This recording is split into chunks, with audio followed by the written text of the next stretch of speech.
우리가 새벽 기도를 하는 생명의 삶에 아주 재미있는 예화가 하나 있었습니다. 동가식 서가숙이라는 한자 수거가 있습니다. 그 한자 수거를 그대로 풀이를 하면 이런 말이에요. 동쪽에 있는 집에 가서 밥을 먹고 서쪽에 있는 집에 가서 잠을 잔다, 이런 말이에요. 이게 무슨 뜻입니까? 동쪽에서 밥 먹고 서쪽에서 잠잔다. 이걸 잘못 해석하면요, 마치 김삿갓 같이 방랑하는 사람들이 여기서 밥 먹고 저기서 잠자는 이런 모습으로 우리가 잘못 오해할 수 있는데, 그런 뜻이 아니고 이 한자 수거의 뜻은 기원은 이렇게 됩니다. 중국 제나라 때 한 처녀가 살고 있었는데 결혼 정년기가 돼서 중매가 두 군데서 들어왔어요. 근데 동쪽에 사는 청년은 얼굴이 좀 못생겼어. 근데 부자야, 돈이 많아. 그리고 서쪽에 사는 청년은 얼굴은 잘생겼는데 돈이 없어. 그래서 부모님이 처녀한테 말을 합니다. 네가 알아서 정해라, 선택하라. 이건 네 결혼이니까. 그러니까 처녀가 뭐라 그러냐면, 그러면 동쪽에 가서 밥을 먹고 서쪽 집에 가서 잠을 자면 어떨까요? 그러니까 부잣집에 가서 밥 먹고 잘생긴 남자와 잠을 자겠다는 거죠. 여기서 나온 말이 동가식 서가숙입니다. 이 말은 올바른 선택을 하지 못하고 이익에 따라 기울어지는 그런 모습을 우리에게 보여주는 그런 말입니다. 오늘 설교의 제목은 선택입니다. 우리는 인생을 살면서 수많은 선택을 합니다. 지금 나의 모습이 나의 선택의 결과 아니겠습니까? 우린 마음대로 선택할 수 있습니다. 선택은 자유입니다. 하나님께서 우리에게 선택할 수 있는 자유와 권리를 주셨습니다. 내가 선택을 했으면 그 책임은 오롯이 나에게 있는 거죠. 내가 선택한 거 내가 책임지는 건 너무 당연한 일 아닙니까? 많은 사람이 이런 말을 합니다. 하나님께서 왜 선악과를 만들어서 이렇게 모든 일을 어렵게 만들었는지 모르겠다. 차라리 선악과를 만들지 않았더라면 우리가 따먹지 않을 것이고 죄를 짓지 않을 것이고, 그럼 우리 행복하게 살 수 있는 거 아니겠는가? 지금 병 주고 약 주는 거냐? 근데 이 말은 무슨 말이냐면 우리의 선택할 수 있는 자유의지를 전부 포기하라는 말과 같은 거예요. 여러분, 선택의 자유 없이 그냥 하라는 대로만 하는 것이 행복하겠습니까? 예를 들면 지금 북한의 김씨 독재 정권이 하라는 대로 복종하면서 살면 행복하겠습니까?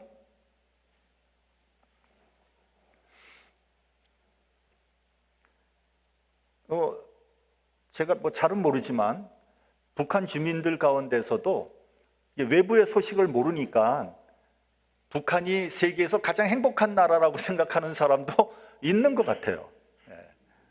근데 만약에 그분들이 자유세계에 대해서 알게 된다면 그들은 아마 속았다는 배신감에 치를 떨게 될 거예요. 저는 그래서 이건 개인적인 생각입니다만, 북한의 독재 정권을 무너뜨릴 수 있는 가장 좋은 길은 외부와 자꾸만 접촉하게 함으로써 과연 진정한 자유가 뭔지, 선택이 뭔지, 책임이 뭔지, 권리가 뭔지, 인권이 뭔지, 이런 것들을 다 알게 하는 것이 지름길이다. 저는 그렇게 생각을 합니다. 지금 강력하게 제재를 가하고 있으니까 오히려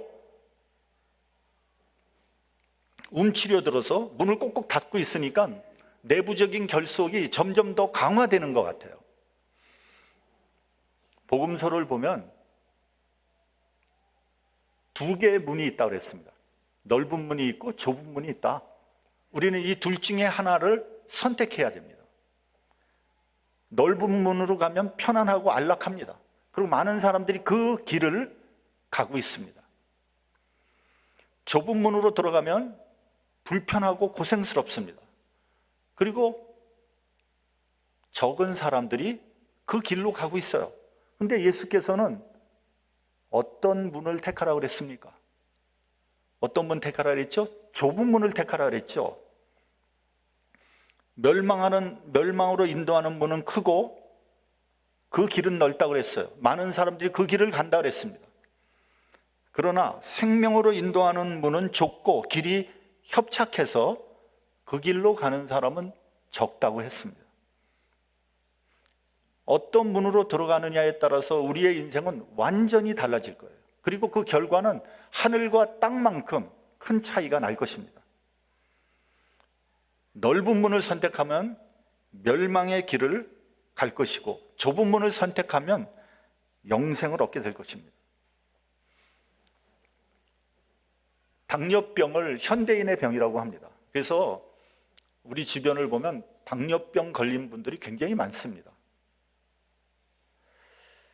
근데 여러분, 당뇨병은 잘 관리하면 하나님께서 주신 수명을 다 누릴 수 있어요. 그러나 관리를 잘못하면 이 합병증이라는 게 무서워서 고생을 하게 되고 일찍 죽게 됩니다. 당뇨가 만병의 원인이 됩니다. 당뇨병을 관리하는 것은 굉장히 쉽습니다. 먹는 거 조심하면 되고요. 운동하면 돼요.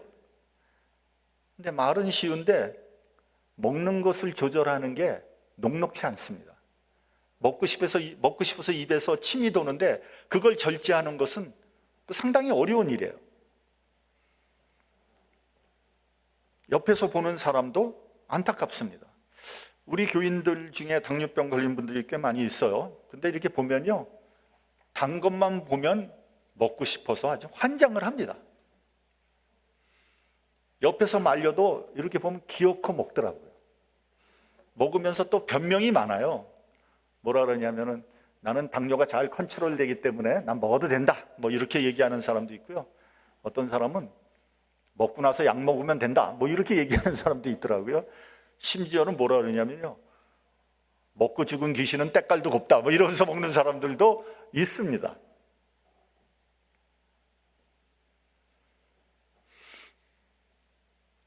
그러니까 가만히 보면요, 먹지 말라고 하면은 더 먹고 싶어 하는 것 같아요. 잠언 9장 17절에 이런 말씀이 나옵니다. 도적질한 물은 달고 몰래 먹는 떡은 맛이 있다. 아니, 뭐 물이라는 게 뭐 여기저기 많잖아요. 근데 하필 도적질한 물이 왜 다냐고요? 왜 더 다냐고요? 그렇죠? 몰래 먹는 떡이 왜 더 맛있냐고요? 참 이상하죠? 이것을 우리나라 속담으로 아마 바꾸면 아마 이렇게 될 거예요. 남이 떡이 커 보인다, 뭐 이런 거와 비슷한 말 아니겠습니까? 이런 못된 성향은 어디서 나오는 것일까요? 해야 할 일, 하라는 일은 하지 않고 굳이 하지 말라는 일은 하고야 맙니다. 사람들은요, 하지 말라고 하면은 더 하고 싶고요, 기어코 하고 맙니다. 하지 말라는 일을 할 때는 스릴이 넘쳐요. 남들 몰래 숨어서 하는 것이 더 재미있어요. 아이들도 보면요, 부모가 하라고 그러면 더 안 하는 것 같아요. 하지 말라 그러면 오히려 합니다. 완전히 청개구리 심보죠. 우리가 초등학교 다닐 때 교과서에서 나온 이야기가 있지 않습니까? 청개구리 이야기. 청개구리가 어머니가 하라고 그러면 안 하고 하지 말라고 그러면 했어요. 그러니까 온통 다 반대로 하지 않습니까? 그래서 어머니가 이제 돌아가실 때가 돼가지고 이제 내가 얘기하면 반대로 할 거다, 이렇게 예상을 하고 내가 죽으면 무덤을 시냇가에다가 무덤을 만들어라, 그렇게 유언을 하잖아요. 만약에 그렇게 유언하면 이 녀석이 분명히 언덕 위에다가 무덤을 만들 것이다. 그리고 어머니는 돌아가셨어요. 근데 청개구리가 생각을 해보니까 어머니한테 너무 미안한 거예요. 내가 평생 어머니 속을 지지리도 썩혔지. 이 어머니의 마지막 유언만은 내가 순종해야지. 그리고 시냇가에다가 무덤을 만들었다는 거 아니에요? 그래서 비만 오면은 시냇가가 넘쳐서 무덤이 떠내려갈까 봐 그렇게 울어댄다는 거예요. 신앙적으로도 마찬가지입니다. 하나님께서 하라고 하는 일은 하기 싫어요. 부담이 됩니다. 힘듭니다. 결국 불순종해요. 구약 성경을 보면 이스라엘의 역사가 그것을 증명하고 있어요. 전체가 다 불순종의 역사예요. 하여간 지긋지긋하게도 말을 듣지 않습니다. 그래서 여러분, 하나님께서 이스라엘을 버린 것이 아니라 이스라엘이 하나님을 버린 거예요.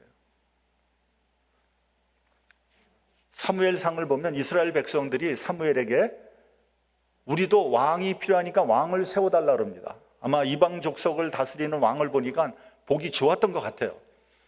그러니까 사무엘이 어떻게 합니까? 왕을 세우면 생길 수 있는 부작용을 경고하지 않습니까? 그럼에도 불구하고 이스라엘 백성들 듣지 않아요. 결국은 왕을 세워줍니다. 그게 누굽니까? 초대왕 사울이에요. 하나님께서 사무엘에게 이렇게 말씀하십니다. 그들이 너를 버림이 아니라 나를 버려서 자기들의 왕이 되지 못하게 합니다. 그러니까 이스라엘이 하나님을 버린 거예요. 이스라엘이 하나님을 떠난 거예요. 여러분, 우리도 마찬가지예요. 말이야 바른 말이지 우리가 하나님을 떠난 거지 하나님은 우리를 떠나지 않아요. 확실히 알아야 됩니다. 사람의 심리에는 두 가지의 어두운 그림자가 있습니다. 그 첫 번째가 죽음이고요. 두 번째가 죄책감입니다. 우리가 사람이 살면서 뭐 여러 가지 어려움이 있는데 예를 들면 경제적인 빈곤, 사회적인 불안, 사회적인 소외, 또 병에 대한 불안, 여러 가지 어려운 점이 있잖아요. 근데 그것보다 더 중요하고 심각한 문제가 뭐냐면 죄의 문제예요. 인간의 모든 고민과 갈등 그 깊은 곳을 보면 죄책감이 있습니다. 아무에게도 말할 수 없는 죄의 문제가 나를 괴롭히고 있습니다. 다른 사람은 다 모른다고 해도 나는 알고 있습니다. 내가 죄인이라는 사실을. 점잖은 척하고 거룩한 척하지만 내가 죄인이라는 건 난 너무나 잘 알고 있어요. 다윗이 밧세바와 간음을 하고 난 다음에 그의 남편인 충직한 부하 우리아를 전쟁터의 최전방으로 보내지 않습니까? 그래서 죽여버립니다. 이 사실을 아무도 몰랐어요. 다윗은 완전 범죄라고 확신했어요. 그런데 나단 선지자가 와서 이렇게 말합니다. 내가 어찌하여 여호와의 말씀을 업신 여기고 나보기에 악을 행하였느뇨? 내가 칼로 햇사람 우리아를 죽이되 암몬 자손의 칼로 죽이고 그 철을 빼앗아 네 처로 삼았도다. 이 엄중한 경고 앞에서 다윗은 무너지고 맙니다. 내가 여호와께 죄를 범하였나이다. 다윗은 회피하거나 변명하지 않았어요. 어쩔 수 없이 이런 일을 했다고 자기 합리화하지 않았습니다. 이것이 다윗의 위대한 점이에요. 알다시피 다윗은 절대 왕권을 가진 왕이었어요. 수많은 대신과 부하를 거느리고 있었고요. 많은 백성들이 우러러 보고 있는 그런 왕이었습니다. 그런 사람이 짐승만도 못한 짓을 했다고 자백하는 것이 얼마나 어려운 일입니까? 위신과 체면이 말이 아닙니다. 이런 죄를 시인하면 왕으로서 존경을 받기는커녕 왕권을 제대로 유지하기는 하겠습니까? 왕으로서 자신의 죄를 시인하는 데는 엄청난 용기가 필요했던 거죠. 그리고 다윗은 하나님 앞에 엎드려서 철저한 회개를 합니다. 오늘 제가 예배 시작하면서 읽은 시편이 바로 그겁니다. 시편 32편에 보면 이렇게 말씀합니다.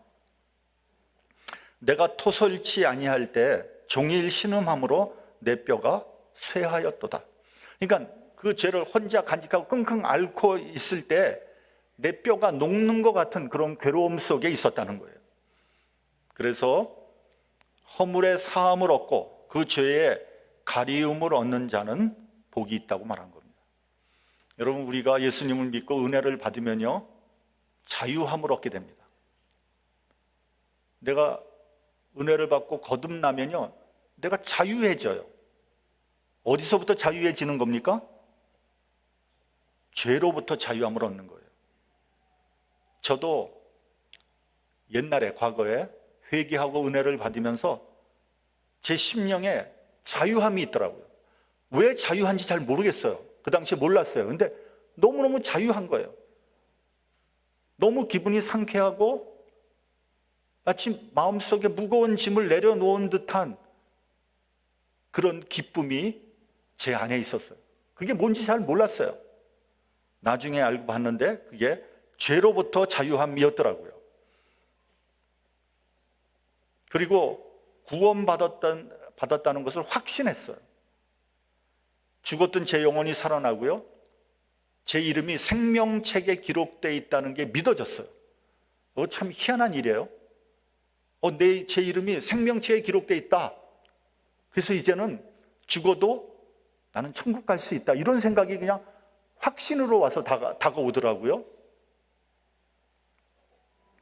기쁨과 자유함이 제 심령 속에 물밀듯이 들어왔습니다. 마음을 얽어매고 있던 족쇄가 풀리는 그런 기분이었어요. 제가 젊었을 때 느낀 기분이지만 지금도 새로워요. 근데 여러분, 그렇다고 해서 뭐 항상 자유로우냐 그런 건 아니에요. 시간이 흐르면 또 이 세상에 살다 보면 또 족쇄가 나를 채웁니다. 또 무거운 짐이 저를 억누르고 있어요. 그래서 여러분, 신앙생활이라는 것은 한 번으로 되는 게 아닙니다. 신앙생활하면 내가 자꾸만 나를 억누르고 나를 얽매이는 그 모든 것들을 주님 안에서 자꾸만 내려놓는 훈련을 하는 게 바로 신앙생활이에요. 여러분, 뭐 믿고 구원받았다 해서 뭐 만날 기쁩니까? 그렇지 않거든요. 내가 주님 안에서 나의 죄의 짐을 자꾸만 내려놓는 그런 훈련을 하면요, 결국은 성화돼서 주님의 장성한 분량까지 그렇게 되는 거 아니겠습니까? 아무튼 그동안 짊어지고 다녔던 죄의 짐을 내려놓으면 날아갈 듯이 기쁘고 가볍습니다. 그래서 다윗은 죄와 허물을 사함받은 자는 복이 있다고 말한 겁니다. 여러분, 죄의 뿌리는 어디에 있을까요? 불순종과 불신앙입니다. 아담과 하와는 금단의 열매 선악과를 따먹었어요. 하나님께서 분명히 말씀하시기를 선악을 알게 하는 나무의 실과는 먹지 말라 그랬거든요. 너희가 먹는 날에는 정령 죽으리라 그랬어요. 만약에 그들이 하나님 말씀을 그대로 믿었더라면 그들은 선악과를 따먹지 않았을 거예요. 그러나 그들은 믿지 않았어요. 설마 죽기야 하려고 겁주시는 것이겠지. 이때 뱀이 하와에게 와서 간교하게 묻습니다. 동산의 모든 나무의 실과를 먹지 말라 하시더냐? 아니죠. 다 먹어도 되지만 선악과만은 먹지 말라 그랬거든요. 그러니까 선악과가 기준이 된 거예요. 선악과가 하나님께 순종할 것인가 불순종할 것인가의 기준이에요. 근데 마귀는 모든 나무의 실과를 먹지 말라고 하시더냐? 부정적으로 물어봐요. 항상 마귀는요, 부정적으로 물어봅니다. 여러분, 우리가 교회를 다니면서 신앙생활 하면서요, 많은 사람을 사귀게 되는데 부정적인 사람하고는 얘기하지 마세요. 여러분들도 영향을 받게 돼 있어요. 왜 하필 사람이 살다 보면 좋은 점도 있고 나쁜 점도 있고 다 있잖아요. 근데 하필 왜 나쁜 점, 부정적인 점만 보냔 말이죠. 얼마든지 저 사람의 좋은 점이 있고 긍정적인 면인데 왜 하필 부정적인 것을 뽑아내서 그 사람을 비판하냐고요. 교회도 왜 하필 자기 눈에 거슬리는 것, 좋지 않은 것을 끄집어내서 왜 비판하냐고요. 그런다고 교회가 좋아지나요? 그런다고 뭐 그 사람과의 관계가 좋아지나요? 아니잖아요. 벌써 내 입에서 부정적인 얘기가 나가면 나는 마귀의 영향을 받고 있다, 이렇게 생각하면 맞는 거예요.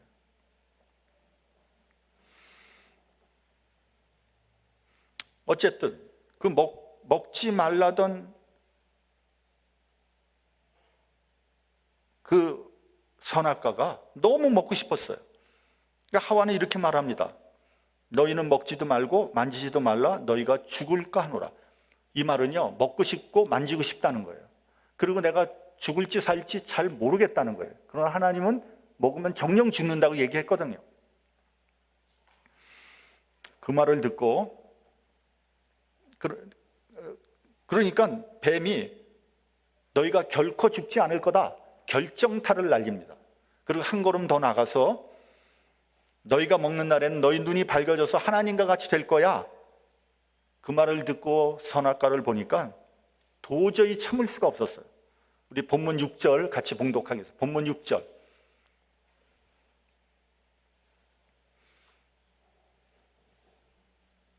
시작. 여자가 그 나무를 본즉 먹음직도 하고 보암직도 하고 지혜롭게 할 만큼 탐스럽기도 한 나무인지라 여자가 그 실과를 따먹고 자기와 함께한 남편에게도 주매 그도 먹은지라. 불순종과 불신앙이 죄의 뿌리입니다. 다 먹어도 되지만 이것만은 먹지 말라고 하는 하나님의 법에 대해서 불만을 갖게 된 거예요. 왜 다 먹게 하지 하나를 못 먹게 하지? 못마땅한 거예요. 이 법이 하나님의 사랑으로 받아들여지는 것이 아니라 간섭으로 받아들여지는 거예요. 하나님 통치에 대한 불순종이고 하나님의 사랑과 은혜에 대한 불신앙이에요. 여러분, 이러한 경향은요, 우리 신앙생활 속에서 항상 존재하고 있습니다. 우리 신앙생활 하면서 이러한 불순종이, 이러한 불신앙이 그대로 존재를 한단 말이에요. 한번 제가 예를 한 두 가지 드리겠습니다. 첫 번째는 주일날을 한번 생각해 보세요. 불신자들은 주일날을 공휴일이라고 합니다. 놀고 쉬는 날, 노는 날, 쉬는 날. 그래서 뭐 놀고 쉽니다. 그러나 우리 예수 믿는 사람들은 주일을 뭐라 그러죠? 주의 날이라고 합니다. 나를 위한 날이 아니라 주를 위한 날이에요. 7일 중에 6일은 내 마음대로 써도 돼요. 그러나 주의 날만은, 주일만큼은 주를 위해, 주의 영광을 위하여 쓰라는 거예요. 그래서 주일날 교회에 나와가지고 예배드리고 찬양하는 거 아니겠습니까? 주일은 내가 마음대로 할 수 있는 날이 아니라 주님을 위해서 사용하는 거예요. 그래서 주일의 주인은 하나님이에요. 근데 이 날마저도 내가 내 마음대로 하는 데에서 문제가 생기는 거죠. 뭐 여러 가지 문제가 생기는데 한 가지만 얘기하도록 하겠습니다. 우리가 일주일 중에서 6일간 세상에 속해서 세상적으로 살고 있죠. 근데 오직 하루, 주일날만큼은 하나님 전에 나와서 예배드리고 예배드리면서 내 영혼이 안식을 얻고 정화되고 새 힘과 새 능력을 얻게 되는 거예요. 이것은 영적인 능력을 얻는다는 거예요. 하늘의 신령한 축복을 받습니다. 내 영혼이 하나님의 은혜로 다시 충만해지는 거예요. 6일 동안 세상으로 향해 있던 나의 심령이 주일날 하나님께 예배드리면서 하나님을 향하고 하늘나라를 사모하게 되는 거죠.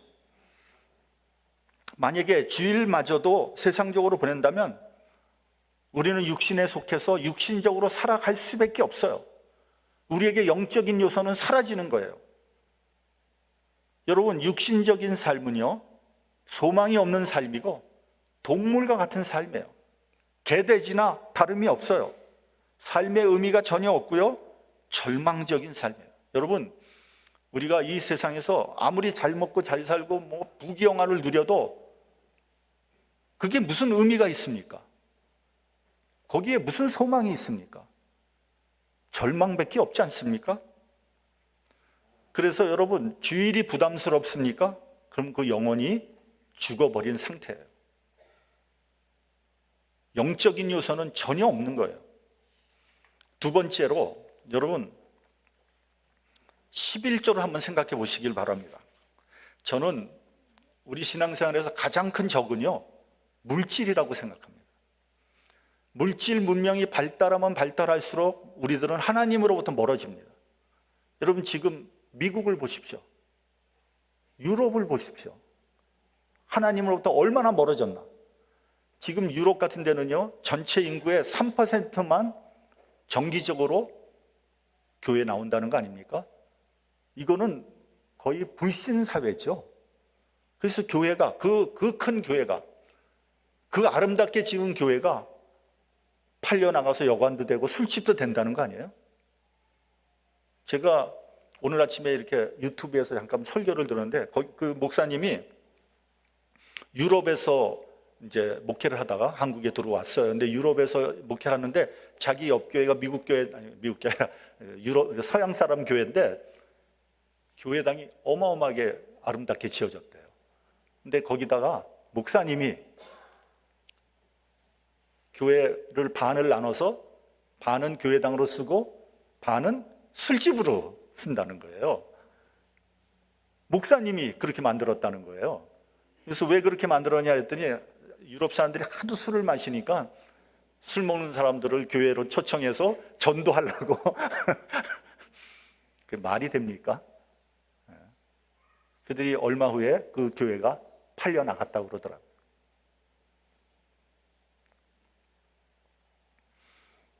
물질에 물들어서 물질을 섬기는 거예요. 그래서 산상수훈에서 너희가 두 주인 섬기지 못한다고 한 거예요. 너희가 하나님과 재물을 겸하여 섬기지 못하니 둘 중에 하나를 택하라는 거예요. 물질을 택하면 편안한 길이죠. 안락한 길이죠. 많은 사람이 글로 가죠. 그러나 그 길은 멸망의 길 아니겠습니까? 하나님을 택하면 불편하죠. 고생스럽죠. 사람들이 많이 안 가요. 근데 그 길이 영생의 길이라는 거 아닙니까? 하나님은 우리가 섬겨야 하는 분이고 물질은 우리가 사용해야 하는 대상이라는 걸 알아야 됩니다. 어떤 사람은요, 물질을 못 쓰는 사람이 있어요. 써야 할 것 분명히 써야 하는데 아까워서 쓰지 못합니다. 돈을 내야 할 때 괜히 뭐 신발끝 고쳐매고 딴짓하죠. 돈 안 내려고. 돈 쓰는 게 너무 아까운 거예요. 죽어도 못 쓰는 거예요. 불쌍한 사람이에요. 이런 모습이 내가 돈의 주인이 된 것이 아니라 돈이 나의 주인이 된 모습이에요. 돈을 섬기는 거예요. 성경에서는 그런 돈을 종과 동록이 해하며 도적이 구멍을 뚫고 도적질을 하게 되는 거예요. 그래서 정말 피땀 흘려서 모은 돈이 사람을 타락하게 만들고요, 그 돈은 결국 엉뚱한 사람이 갖다 쓰게 되는 거예요. 많은 사람들이 11조를 부담으로 생각합니다. 부담 맞습니다. 내 수입의 10분의 1을 바치라고? 처음에는 너무 부담스러워요. 10분의 1을 바치면 내 생활비에 구멍이 나는데 그럼 나는 어떻게 살라고? 그러니까 11조를 내려고 그러면 많은 장벽이 가로막습니다. 근데 여러분, 하나님께 드리는 헌금이나 헌물은 나의 가장 귀한 것을 바치는 거예요. 쓰다 남은 것, 먹다 남은 것, 그런 거 하나님께 내면 안 됩니다. 주머니 속에 헌금 시간에 돈 꾸깃꾸깃 탄 돈을 꺼내다 너무 커, 다시 집어넣고 5불 10불 내는 거, 그거 안 됩니다. 그거는 하나님을 거지 취급하는 거예요. 하나님이 거지입니까? 그런 돈은, 그런 헌금은 내지 마세요. 나에게 소중하고 귀한 것을 봉헌하는 거예요. 그래서 그 헌금하는 것을 보면 그 사람의 믿음을 알 수 있어요. 그러니까 11조는요, 모든 물질이 하나님으로부터 온다는 것을 인정하고 그 중에 10분의 1을 하나님께로 돌려드리는 거예요. 11조는 물질이 나의 주인이 아니고 나의 주인은 하나님이라고 고백하는 거예요. 그리고 나는 물질로부터 자유함을 얻게 되는 거예요. 그러니까 11조는 나를 올가매는 그런 법이 아니라 물질로부터 자유함을 주는 법이다, 이렇게 생각을 해야 됩니다. 죄의 뿌리의 첫 번째는 불순종과 불신앙이고요, 두 번째는 뭐냐면 교만이에요. 교만. 우리 본문 5절을 봉독하겠습니다. 본문 5절. 자, 시작. 너희가 그것을 먹는 날에는 너희 눈이 밝아 하나님과 같이 되어 선악을 알 줄을 하나님이 아심이니라. 하나님과 같이 된다 그랬어요. 아담과 하와가 하나님과 같이 되기를 원했던 것 같아요.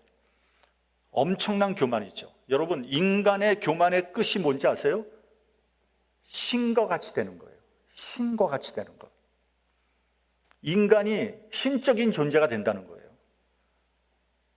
인간 교만의 끝입니다.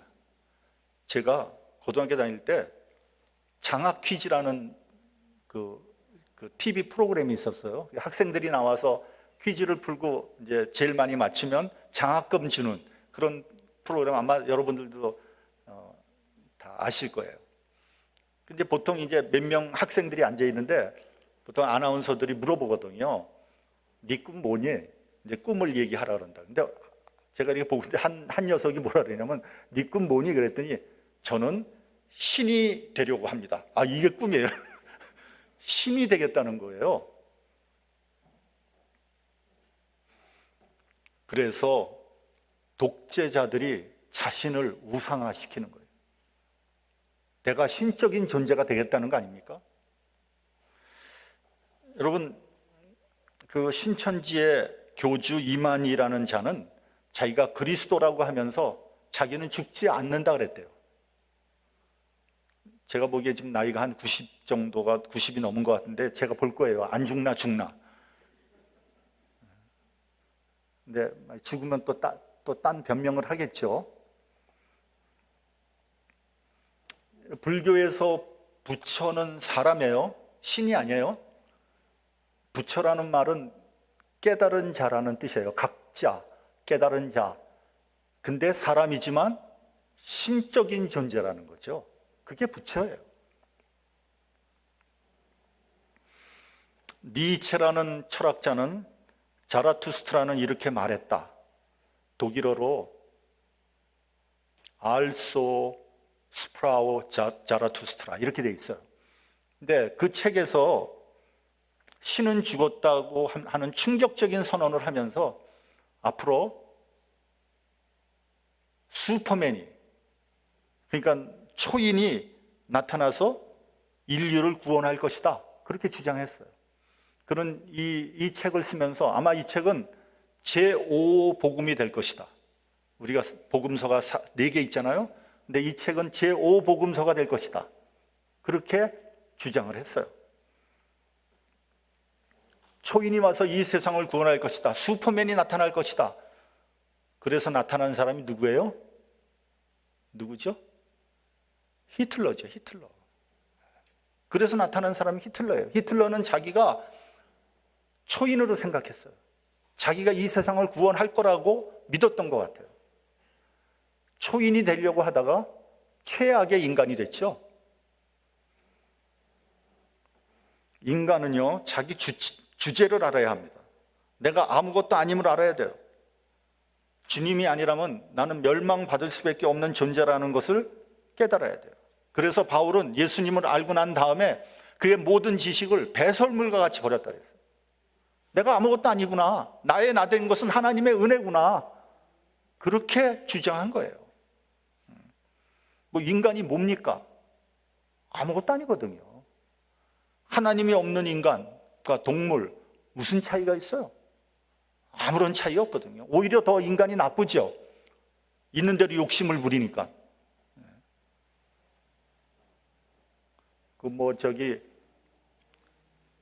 아프리카 식인종이 그랬다는 거 아니에요? 그 선교사가 가서 아니 너희들은 왜 사람을 먹냐? 그러니까 식인종이 뭐라는지 아세요? 당신들은 먹지도 않는 사람을 왜 이렇게 많이 죽입니까? 그랬다잖아요. 더 나쁜 거죠. 대량 학살하지 않습니까? 인간이 동물보다 더 나쁜 거죠. 하나님은 우리를 인격적으로 대해 주셨습니다. 그래서 우리에게 선택의 자유를 주셨어요. 우린 자유의지로 무엇이든 선택할 수 있어요. 선악과를 먹을 것인가 말 것인가. 그러나 그 선택의 책임은 온전히 내가 져야 되는 거예요. 우리는 아담과 하와의 후예입니다. 우리의 영혼에는 이미 불순종과 불신앙의 영이 들어와 있다는 것을 알아야 돼요.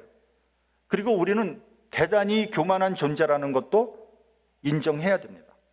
불순종과 교만의 죄를 회개하고 하나님 말씀에 순종할 때 진정한 자유함이 있는 거예요. 하나님의 명령은 우리에게 부담을 주고 고통을 주는 것이 아니에요. 하나님 안에서만 진정한 안식과 자유함이 있는 거예요. 그래서 예수께서는 수고하고 무거운 짐진 자들아 다 내게로 오라 내가 너희를 쉬게 하리라고 말씀하신 거예요.